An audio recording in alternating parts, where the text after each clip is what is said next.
అందరికీ నమస్కారం. వేగా న్యూస్ కి స్వాగతం. నేను మీ శ్యామ్ ప్రసాద్.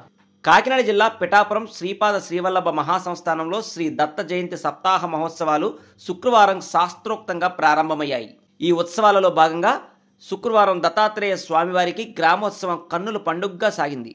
ఈ సప్తాహ మహోత్సవాలు నవంబర్ 28వ తేదీ నుండి డిసెంబర్ 4వ తేదీ వరకు జరుగుతాయని, ఈ సందర్భంగా ప్రతిరోజు మహాపూజలు, వేద పారాయణలు, ప్రత్యేక ఆధ్యాత్మిక ప్రసంగాలు, గ్రామ ప్రదక్షిణ, లక్ష బిల్వార్చన, చండీ హోమం, అక్ష తులాభారం, దత్త జయంతి వంటి విశేష పూజాది కార్యక్రమాలు జరుగుతాయని, డిసెంబర్ 4వ తేదీన పూర్ణాహుతి అనంతరం భక్తులకు స్వామివారి సంపూర్ణ అనుగ్రహ ప్రసాదం అందజేస్తారు అని, కావున ఈ దత్త జయంతి సప్తాహ మహోత్సవాలలో అధిక సంఖ్యలో భక్తులు పాల్గొని ఆ శ్రీపాద శ్రీవల్లభ స్వామి, శ్రీ దత్తాత్రేయ స్వామి, నృసింహ సరస్వతీ స్వామి వార్ల సంపూర్ణ అనుగ్రహానికి పాత్రులు కావాలి అని ఆలయ కార్యనిర్వహణాధికారి ఆర్ సౌజన్య ప్రభాకర్ తెలిపారు.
మరిన్ని ముఖ్యమైన వార్తా విశేషాల కోసం వేగా న్యూస్ ని సబ్స్క్రైబ్ చేయండి, షేర్ చేయండి, లైక్ చేయండి. Thank you all.